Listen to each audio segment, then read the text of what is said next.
मेरे आका की शान ये थी कि हुजूर जिस रास्ते से गुजर जाया करते थे वो रास्ता मुअत्तर हो जाया करता, वैसे ही आप खुशबू का इस्तेमाल फरमाया करते, उससे भी एक खुशबू हुआ करती।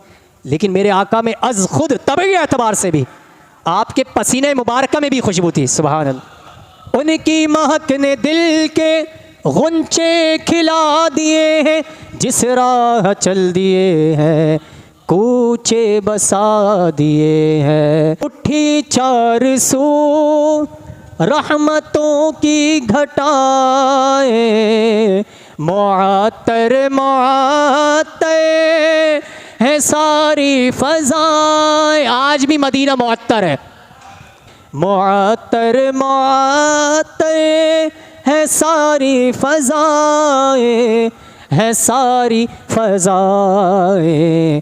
खुशी में ये जिब्रील नग़मा सुनाए, वो शाफ़ाए रोज़े जज़ा गए।